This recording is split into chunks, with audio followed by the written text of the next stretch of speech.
उत्तर प्रदेश के जनपद मुजफ्फरनगर स्थित बझेड़ी गांव में बुधवार को एक जनसभा को संबोधित करने पहुंचे एआईएमआईएम के राष्ट्रीय अध्यक्ष असदुद्दीन ओवैसी सभा स्थल पर पहुंचने से पहले खालापार स्थित एक समाज सेवी हाजी समीम के निवास पर पहुंचे। उन्होंने कहा, जो सुप्रीम कोर्ट का आदेश आया है हम उसका स्वागत करते हैं और सुप्रीम कोर्ट ने फंडामेंटल राइट को अपहेल्ड किया है और हमारा मानना है कि यह स्टूपिड और सर्विलांस खत्म होना चाहिए और सुप्रीम कोर्ट ने जो कमेटी बनाई है उससे सच्चाई सामने आएगी। हमें यह उम्मीद करते हैं। साथ ही उन्होंने उत्तर प्रदेश में 2022 के विधानसभा चुनाव के बारे में बोलते हुए कहा, हमारी पूरी कोशिश है कि उत्तर प्रदेश में दोबारा बीजेपी की सरकार ना बने और योगी आदित्यनाथ दोबारा मुख्यमंत्री ना बने। उस सिलसिले में हमारी तैयारियां चल रही है। आपको बता दें, 2022 विधानसभा चुनाव की तैयारी के चलते बुधवार को उत्तर प्रदेश के जनपद मुजफ्फरनगर में एआईएमआईएम के राष्ट्रीय अध्यक्ष असदुद्दीन ओवैसी एक जनसभा को संबोधित करने पहुंचे, जहां उन्होंने मंच से 2013 के मुजफ्फरनगर दंगे के यादों को ताजा करते हुए अपनी भाषणबाजी की। मंच से बोलते हुए ओवैसी ने कहा, मैं जब यहां आ रहा था तो मेरे पास उन लोगों ने फोन कर कहा कि आप मुजफ्फरनगर जा रही हैं, आप अपने भाषण में मुजफ्फरनगर फसाद का जिक्र ना मत करना। उन्होंने कहा, भड़काऊ भाषण मत दीजिएगा। मैं आपको बता दूं, यह इन लोगों की सोच है जो गरीब मुसलमानों को दिल्ली लखनऊ में बैठाकर सौदा करते हैं और नाइंसाफी का जिक्र करना चाहिए। मगर ये लोग आकर क्या कहेंगे कि मुजफ्फरनगर में अगर वोट मुसलमानों का डिवाइड हो गया तो बीजेपी जीत जाएगी। ये बोलते हैं ना। अगर मुसलमान में देखो, आपके कान में आकर जैसा शैतान वसवसे डालता है, इस तरह के शैतान के एजेंट दुनिया में बहुत है। ये आकर कहेंगे कि देखो, अगर तुम वोट नहीं डालोगे तो बीजेपी को फायदा होगा। हम उस हजरत इब्लीस की औलाद से पूछना चाहते हैं। हम तो औज़ुबिल्लाहि मिनश शैतानिर रजीम कहते हैं, उनसे पूछना चाह रहे हैं, क्या 2019 के चुनाव में आपने बीजेपी को वोट दिया आपने? क्या 14 में आपने दिया था? क्या आपने 17 के विधानसभा के चुनाव में दिया था? तो 14, 17, 19 आपने 3 चुनाव में बीजेपी को वोट नहीं दिया, तो फिर कैसे बीजेपी जीत गई? कैसे जीती बीजेपी? आपको सोचना है, ये फैसला आपको करना है। आपने 14 में आरएलडी को वोट दिया, कांग्रेस को दिया, बीएसपी को दिया, सपा को दिया, मोदी के एमपी जीत गए। 17 के विधानसभा के चुनाव में हम तो नहीं थे यहाँ पर, बीजेपी जीत गई। 19 में मैं एक सीट पर नहीं लड़ा, मजलिस नहीं लड़ी, बीजेपी जीत गई। मेरे अजीज दोस्तों और बुजुर्गों, इस बार आप गलती नहीं करेंगे, इस बार आप ये गलती हरगिज नहीं करेंगे इंशाअल्लाह। यकीनन बीजेपी को रोकेंगे, मगर बीजेपी को रोकने का मतलब ये नहीं है कि मैं इनकी गुलामी करता रहूं। बीजेपी को हराएंगे जरूर इंशाअल्लाह ताला, मगर इसका यह मतलब नहीं है कि मुझे तुम खबर में उतारोगे, मेरे घर को खंडेर बना दोगे, मेरे नौजवान को गोली मार दोगे, या जो बच जाएगा उसको जेल में डाल दोगे, मेरे बच्चों को स्कूल नहीं मिलेगा, इंटर कॉलेज नहीं मिलेगा। मगर ये लोग आकर कहेंगे वोट हमको दो, नेता हम बनेंगे। ये नहीं हो सकता। वोट भी आपका होगा, नेता भी आपका होगा, रोशन मुस्तकबिल भी इंशाअल्लाह आपका होगा। और जो लोग हमसे कहते हैं, जो लोग आकर मजलिस पर तनकीद करते हैं कि मजलिस एक फिरका परस्त पार्टी है, मजलिस जीतेगी तो फिरका परस्ती बढ़ेगी। अरे कौन सी तुम सेकुलरिज्म की बात कर रहे हो? मेरे अजीज दोस्तों और बुजुर्गों, मेरी इज्जतदार मां और बहनों, ये जो मुसलमानों से नफरत है किस हद तक पहुंच गई, इसकी एक मिसाल देता हूं। मुसलमानों से फिरका परस्ती की हद तक आसमानों को छू रही एक मिसाल देकर चले जाऊंगा। पाकिस्तान और इंडिया का क्रिकेट मैच हुआ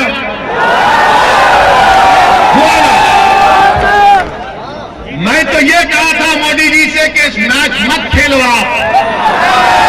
मैं तो कहा था कि मैच इसलिए मत खेलो क्योंकि पाकिस्तान से टेररिस्ट कश्मीर पे आके वहां के सिविलियन को गोली मार रहे, हमारे 10 सिपाहियों को मार रहे।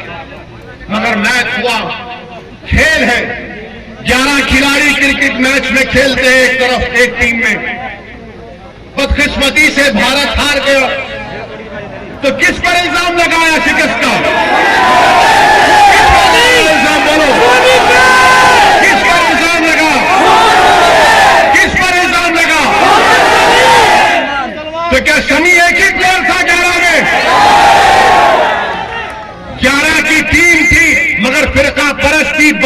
के लिए आपसे कह रहा हूं कि टीम हारी, हमको तकलीफ है, मगर शमी पर जिम्मेदारी डाल दी कि शमी की वजह से हार गए, शमी की वजह से हारते हैं।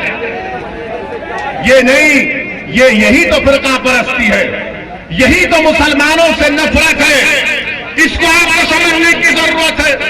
मीडिया के लोग हमसे आकर पूछे, हमने कहा लो हमारा बयान हम कहते हैं तुमसे सुन लो।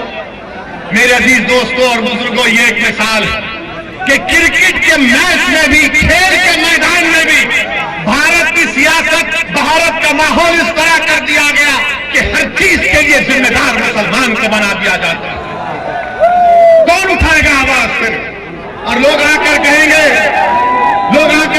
नहीं नहीं, हमको इस माहौल को खत्म करना है। कैसे खत्म करेंगे माहौल को? माहौल को खत्म कैसे करेंगे? भीख मांगकर माहौल खत्म करेंगे? रोकर माहौल को खत्म करेंगे? नहीं। जमहूरियत आपको इस बात की इजाजत देता है कि आप सियासत में हिस्सा लें, अपने वोट से अपने उम्मीदवार को कामयाब करें, और अगर कोई आपसे बदतमीजी करना चाहता है तो आप कहें कि मंजलिस का ये कैंडिडेट हमारे सामने, तुम इससे बात करवा के। अच्छा, हैरत की बात यह, अफसोस की बात यह है कि यहां पर शमी पर इल्जाम लगा दिया मुसलमानों से नफरत करने वालों ने, तो हमारे पड़ोसी मुल्क का एक मिनिस्टर है, पागल है बेचारा, पागल है।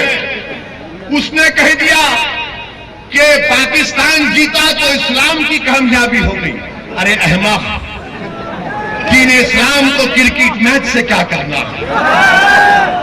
दीन को क्रिकेट मैच से क्या करना है? मगर ये पड़ोसी के लोग समझ में नहीं आता। अल्लाह का शुक्र है कि हमारे बुजुर्ग नहीं गए वहां पर, वरना इन पागलों को हमको देखना पड़ता। जो लोग गए उनको बर्दाश्त। जब हम इन फिरका परस्तों को कह रहे हैं तो उनको भी कहना पड़ेगा। पड़ोस के जो मिनिस्टर ने बयान दिया, अरे ये तुमको शर्म नहीं है कि तुम्हारे मुल्क को चीन के पास गिरवी कर दी हो और तुम इस्लाम की बात करते हो?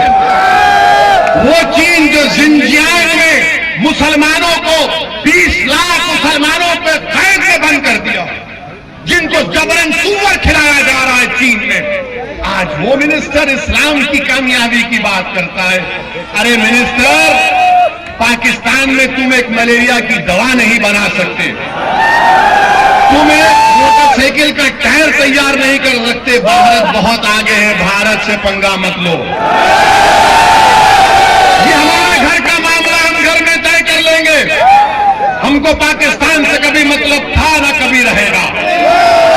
और हम ये हमारे शमी को गाली देने वालों से कहेंगे, प्यारे, शमी के जैसा बॉलर फिर कभी नहीं मिलेगा भारत। मगर दुश्मनी करना है, नफरत फैलाना है, हमारे हिंदू भाइयों में नफरत फैलाना है कि देखो 11 की टीम में 1 से हार गए। मेरे अजीज दोस्तों और बुजुर्गों, आपको यह भी बताना जरूरी समझता हूं कि आप त्रिपुरा में भारत, मैं आपसे अर्ज कर रहा था मुजफ्फरनगर के फसादात के बारे में। हो सकता है कि कोई यहां पर खड़े होकर ये सवाल करे कि असदुद्दीन ओवैसी, जब समाजवादी पार्टी की सरकार थी उस वक्त उत्तर प्रदेश विधानसभा में करीब 70 मुसलमान एमएलए जीत कर आए थे। मैं उन लोगों से ये सवाल मेरा होगा कि जब 70 के करीब एमएलए मुसलमान जीत कर आए थे, उस विधानसभा में थे, तो फिर ये मुजफ्फरनगर का कांड कैसे हुआ? मेरे अजीज दोस्तों और बुजुर्गों, आप इस बात को बखूबी समझते हैं कि अगर 70 एमएलए मुजफ्फरनगर के फसादात को रोक नहीं पाए और इंसाफ नहीं दिला पाए, तो फिर आप, इसलिए हम इंसाफ नहीं कर पाए, ना उस फसाद को रोक पाए, क्योंकि जितने मुसलमान एमएलए जीत कर आए थे उनकी पार्टियों ने उनको कमजोर बनाकर रख दिया, उनकी जबानों पर ताला लगा दिया और उनसे कहा कि खबरदार तुम अपनी आवाज नहीं उठाओगे। मजलिस इत्तेहादुल मुस्लिमीन आपसे वादा कर रही है कि अगर आपके वोट और अल्लाह के फजलो करम से मजलिस का उम्मीदवार विधायक बनकर उत्तर प्रदेश की विधानसभा में जाएगा तो उसको हम पूरी इजाजत देंगे कि हर नाइंसाफी के खिलाफ आवाज उठनी चाहिए, चाहे मुसलमान पर हो या हमारे हिंदू भाई पर हो या दलित पर हो या बैकवर्ड क्लास पर हो। मजलिस नाइंसाफी को पसंद नहीं करती, मजलिस नाइंसाफी से नफरत करती है। और मेरे जो सुप्रीम कोर्ट का ऑर्डर आया है वो अच्छा ऑर्डर है, हम उसका वेलकम करते हैं। और सुप्रीम कोर्ट ने फंडामेंटल राइट्स को अपहेल्ड किया है और हमारा मानना ये है कि स्क्रूटिनी और सर्वेलेंस खत्म होना चाहिए। और हम उम्मीद करते हैं कि सुप्रीम कोर्ट ने जो कमेटी बनाई है उससे सच्चाई सामने आएगी। हम यही उम्मीद करते हैं। अच्छा, आप यूपी में चुनाव लड़ने जा रहे हैं तो किस तरह का चुनाव लड़ेंगे, कैसे आप भाजपा को हराने का काम करेंगे? हमारी पूरी कोशिश यही है कि दोबारा उत्तर प्रदेश में बीजेपी की सरकार ना बने, योगी आदित्यनाथ दोबारा मुख्यमंत्री ना बने, और उसी सिलसिले में हमारी पूरी तैयारी चल रही है। किसी गठबंधन को लेकर किसी का वार्ता की जा रही है, आप किससे गठबंधन करने जा रहे हैं? अभी आगे देखिए बहुत तब्दीलियां होंगी, हम जब आपको पता चलेगा। वीडियो को लाइक करें, शेयर करें और चैनल को सब्सक्राइब करें। खबरों के नोटिफिकेशन के लिए बेल आइकन दबाना न भूलें।